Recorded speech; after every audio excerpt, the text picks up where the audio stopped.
la première des choses que vous devez savoir, c'est que nous voulons instaurer un état de droit.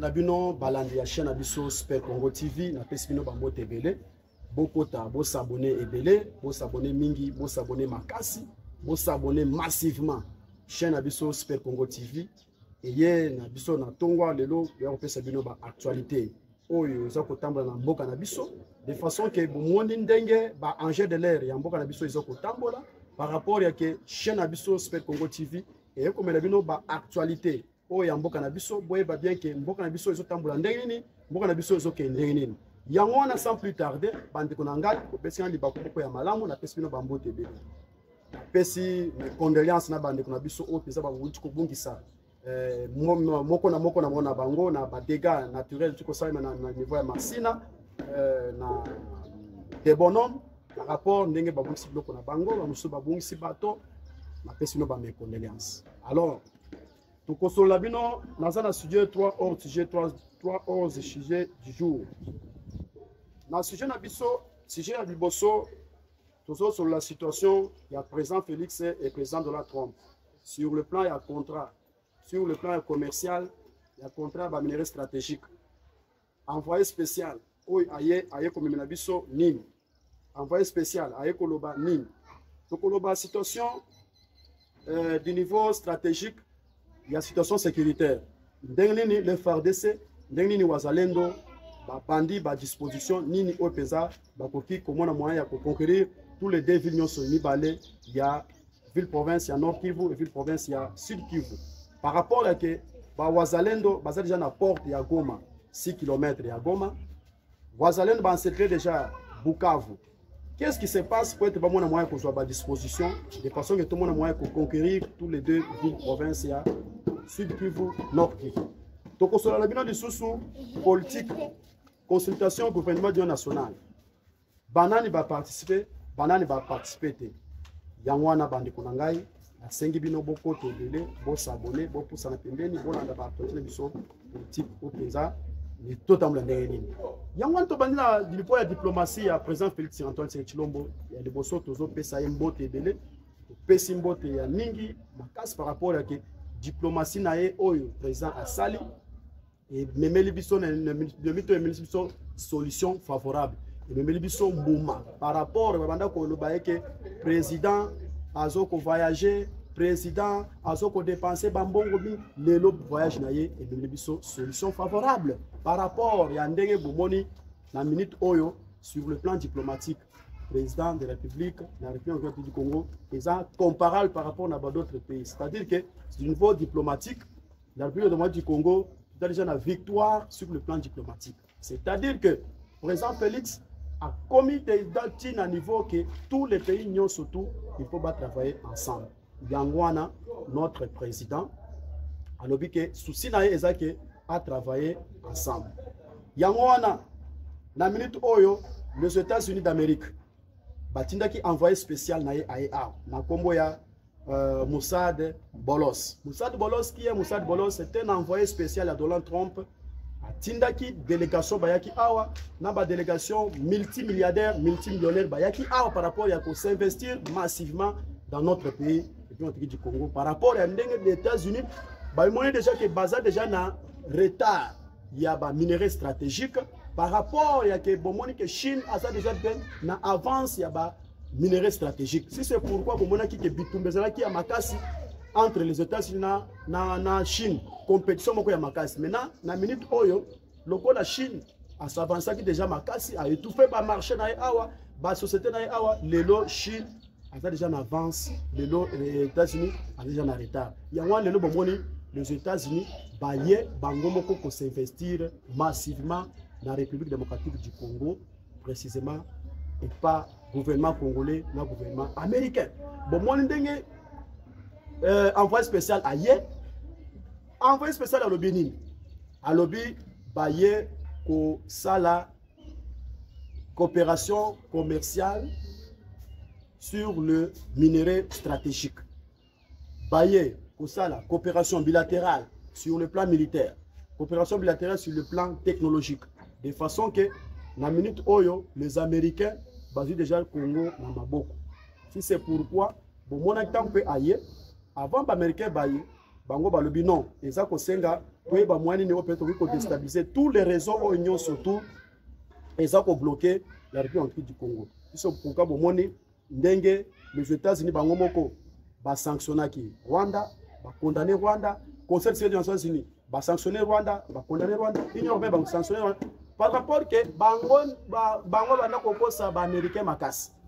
Ba démocrate de bateau pesa ba perturber ba banda ko ambuler la République du Congo.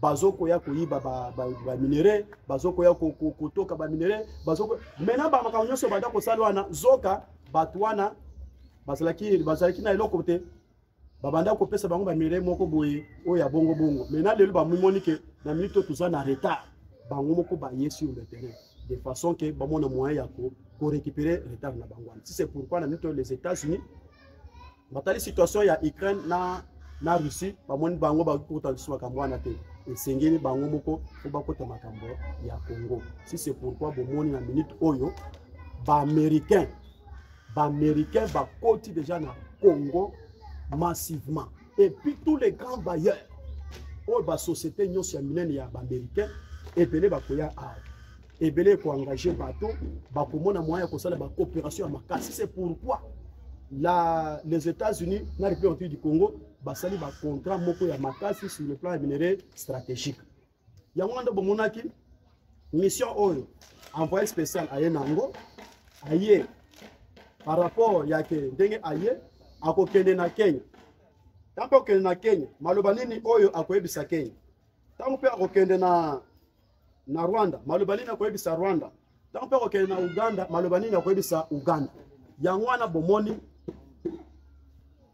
les États-Unis souci na bango ezake ndenge président Félix bango ba longola tout le réseau nyonso ya ba M23 na niveau ya est, tous les réseaux nyonso ya ba terroristes na niveau ya est ba longola ngo par rapport que ba mona mosinga ko travailler ensemble. Ya mwana bomonaki mokolo ya lobi tomoni nani balobi nini balobi Boulos aurait rencontré Paul Kagame. Makabuli na yo ya koyebisa Paul Kagame. Boulos koyebisa Kagame bo. Lui aurait ordonné au nom du président des États-Unis d'Amérique le retrait immédiat de ses troupes sur le sol congolais. Maloba oy penza Boulos koyebisa Kagame. Akoyebisa Kagame, papa nous voulons s'investir ici dans la République démocratique du Congo. Et ça kosenga olongola tous les troupes na yo nyonso na sol congolais. Si c'est pourquoi Boyoka qui babimisi résolution 2773, c'est là qui objectif dans que tous les RDF, les M23 qui se retirent dans notre sol congolais. Il y a moins pour moni à Koyebisaye, il faut alongola ba RDF ba M23 dans notre sol congolais avant le pire arrive, puisque le pire doit arriver. Il y a moins à Koyebisaye. Et puis de deux, à contre-transmettre sur ce message, lui aurait clairement signifié que les États-Unis veulent un accès direct aux minéraux de la RDC, en discutant directement avec l'État congolais sans intermédiaire. Donc, Bakoye Bisaye, Kagame clair. Na minute oyo, toye ko s'investir massivement dans la République du Congo par rapport à des minéraux stratégiques en discutant direct, accès directement pour l'État congolais et l'État américain. Et le Kagame aurait répondu en évoquant la présence de FDLR au Congo comme prétexte justifiant la guerre actuelle qu'il aurait qualifié la guerre pour survie de Tutsi. Bomoni Kagame ndenga akosi. Kagame azobisaye ke o ba FDLR présence ya ba FDLR bazana katia sol congolais bazongo ba Tutsi. Et puis Boulos ayebise boy. Boulos aurait stoppé Kagame sur le champ, lui disant d'arrêter tout de suite les mensonges qui ne passent plus. Boulos a dit que Atika Lukuta, Kagame Tika Lukuta, Makamboyon se donne le boana et ça Makambo Lukuta. Kagame lui aurait ensuite poliment demandé de s'adresser directement au M23 qu'il présente comme un groupe armé congolais. Bomoni Kagame ndenge Lukuta nae. Kagame c'est que groupe ya ba M23 c'est un groupe congolais. Or le groupe M23 c'est pas les Congolais. Na minute oyo Boulos alobi Kagame pour la seconde fois en lui disant je ne vais pas m'adresser aux troupes du M23. Ce sont des points, des pantins sous tes ordres. Si je suis venu te voir directement, c'est justement parce que tu es la personne qui cause l'instabilité qui connaît la région des Grands Lacs. Ordonne à tes hommes de quitter immédiatement le Congo. Tout refus de ta part sera vu comme un affront diplomatique. À la position officielle, le gouvernement des États-Unis qui soutient mordicus la souveraineté de l'intégrité territoriale de la République du Congo. On attend dire que Boulos aurait marqué un but imparable sur un coup franc tiré de façon excentrée et que Kagame planté sur le premier poteau ne pouvait pas bouger. Il serait resté glacé au point d'interdire à son armée numérique de publier les images de cette rencontre qu'il considère comme humiliante. Bon, peut-être qu'il changera d'avis après avoir diffusé le coup de lui a asséné à Moussa Bolos. Boyoki makambo Moussa d'Ake ko ibisa bango. Aibisi Kagame clair. Aibisi Kagame clair. Biso toye ao directement pour s'investir na Congo. Longola ba M23, longola ba patin na yo ba RDF na sol congolais. Makambo nyonso oyo peso zoko ba ya lukuta na ba armée na yo numérique, nyonso wana eza ya lukuta. Yango wana bomoni aibisi Kagame clair. Lelo akozala na Uganda, akoyebisa Uganda.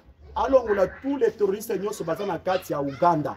Akolongola bango bazo tia terreur na kati ya Congo. Yango wana Uganda azokosala makambo ya hypocrisie o azokosala. Uganda azo soutenir cachetement na ba M23. Si c'est pourquoi akoyebisa bango bongo.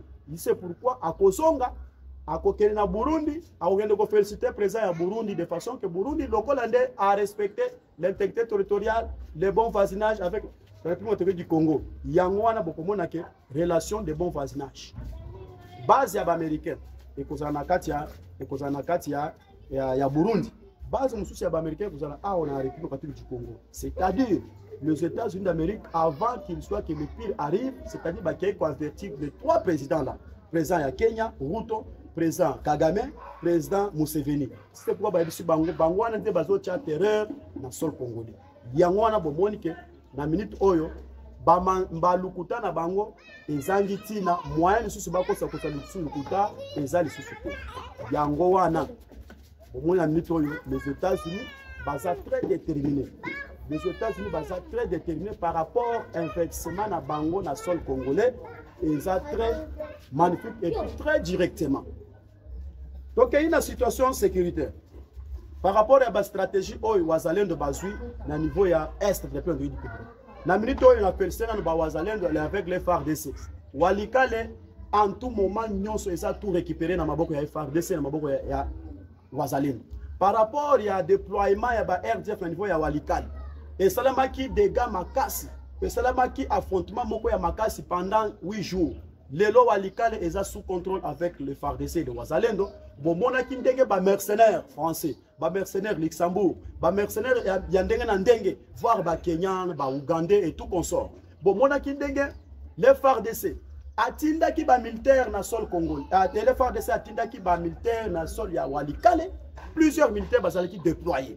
Et puis ba RDF balongwa ki na niveau ya Tchanzu, niveau ya Rumangabo, ba kotisa ki ba militaire ebele na kati ya Walikale. Maintenant lelo yo les FARDC a tchaki drone de façon que ba RDF sur la bango qui ba reconquérir Walikale, ba conserver aéroport ya Walikale. Maintenant le aéroport ya Walikale ezalaki na maboko na biso ezalaki sous contrôle.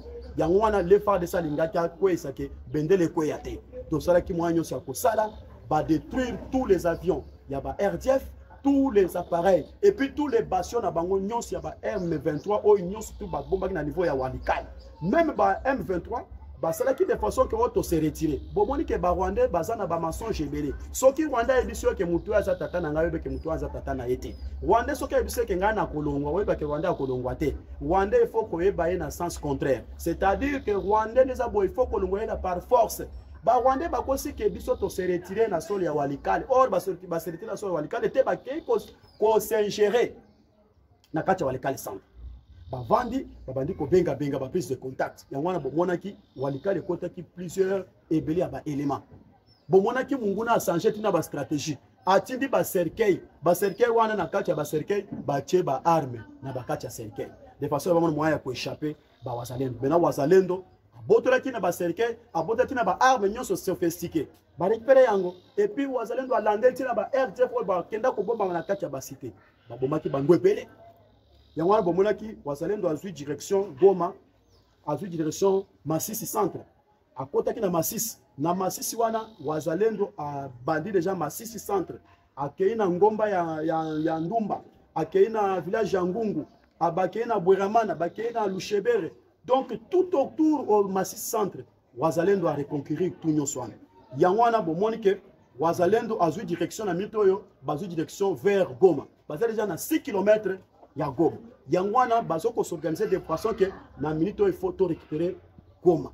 Si c'est pourquoi bomoni les FARDC baza pe ko s'organiser bango pe na ngamu na baza pe ko s'organiser na minute oyo na Beni Butembo Lubero pour les FARDC bango surtout baza ko s'organiser yango wana ndeko na ngai na silo ke na minute oyo Bukavu eza déjà na possession na biso Uvira Kolobate Walungu eza déjà na sous contrôle avec les wazalendo. C'est pourquoi l'affrontement est qui a makasi pour récupérer Walungu, pour récupérer tout même Chabunda, pour récupérer Fizi.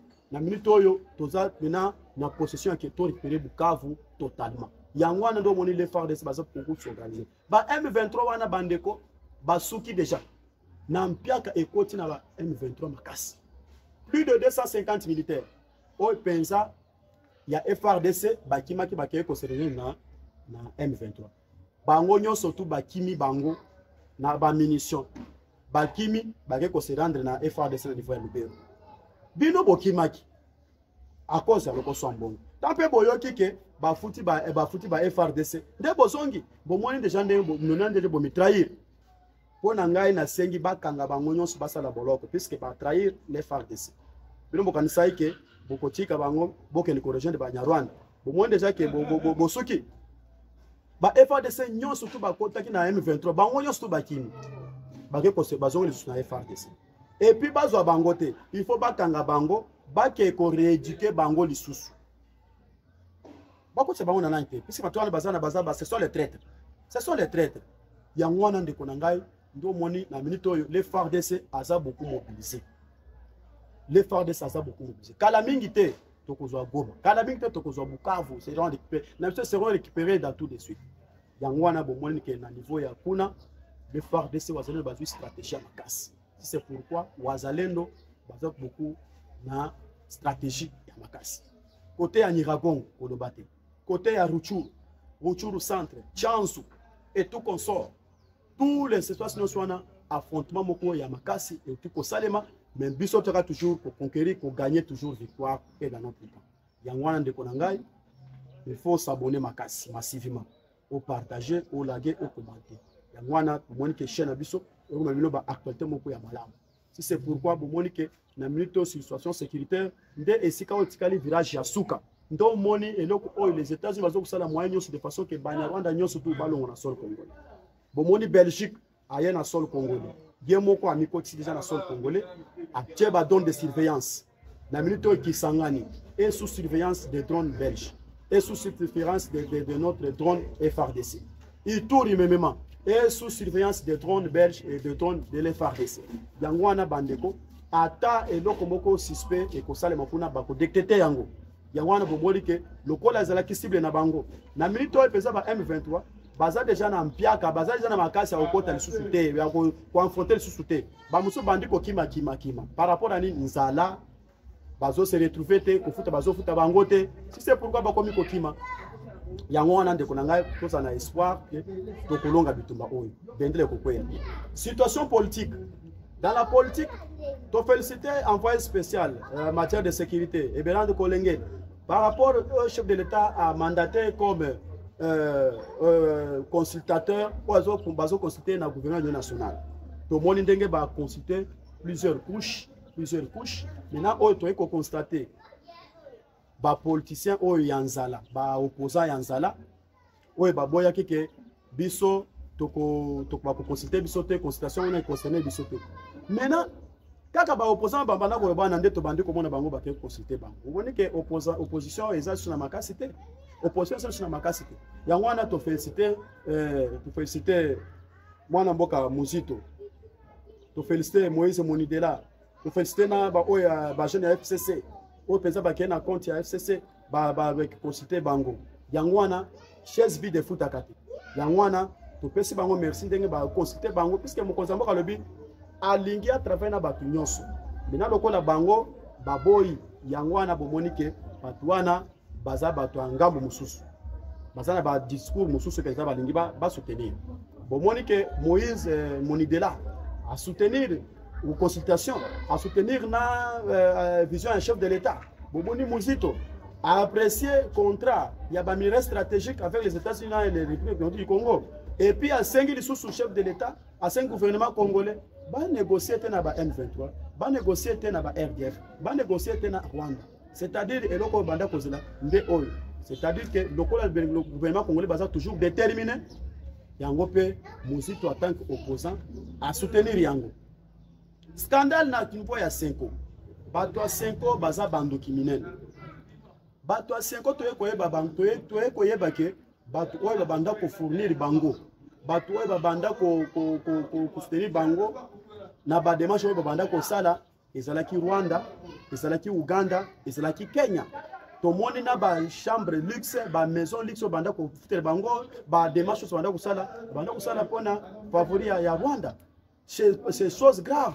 5 ans bazo kende ko sala ba démarche ke ba longola ba lever ba sanction ya Rwanda. Bomoni ke bato catholique baza bato malamu te. Bato catholique baza bato pesa bando to kopesa pasteur Marcelo raison de façon le église catholique ce sont les salles de réunion. Les loto moni chole, to moni de log nani flijolé muté. Bazo kende tina niveau ya communauté internationale. Bazo kende ko senga ba lever sanction ya Kagame. Mais bato baza ba congolais ba kende ko senga lever ya sanction ya Kagame. Est-ce que bato baza na idée ya congolais? Et puis qui patriotisme. Et puis parce que la communauté internationale que bango basala qui injustice par rapport à la sanction pesa et bimaki. Sanction au pesa ya au pesa pesi Rwanda. Et c'est nga qui va pesa RDC. Batwana baza malamu te. Yangwana congolais biskayo zali soutenir mokonzi mboka, soutenir le gouvernement congolais. Biso moko plutôt mi soutenir toza la bomo to mono moya kolonga bitumba oyo.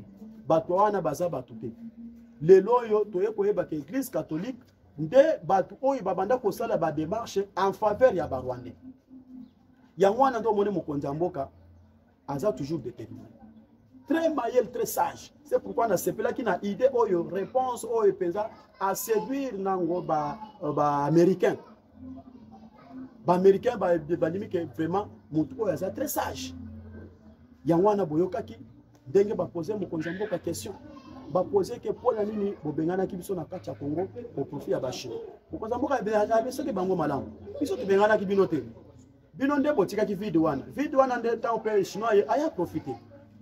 Maintenant mokonzi mboka 5 bino ko zonga. To sonde na bino na relation ya 80.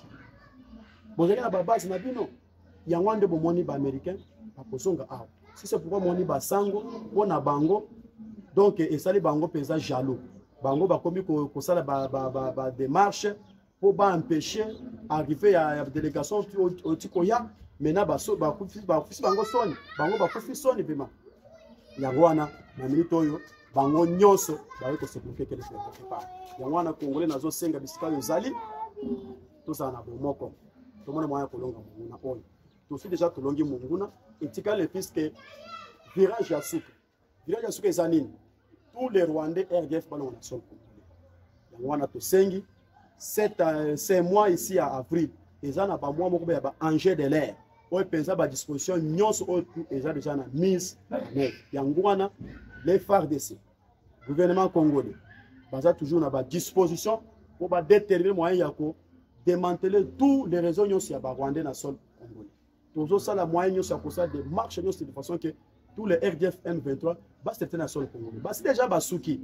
Kabila yewana akomi kotambola pakala bakomi koboya pamba. Lelo akomi penza ngembo moyen ya kulala esate. Yango wana tozili ya tulonga bitumko. suka suka bakokanga bango nyonso bakokanga bango c'est là déjà osali yango wana ndeko na ngai pese merci mingi de façon que ndenge bopusani boyoki penza ba actualité penza to nomene bino yango wana na citaka ke la patrie ou la mort, la patrie ou la mort, la patrie ou la mort, ou la mort, nous vaincrons. Je dis et vous remercie. La première des choses que vous devez savoir, c'est que nous voulons instaurer un état de droit.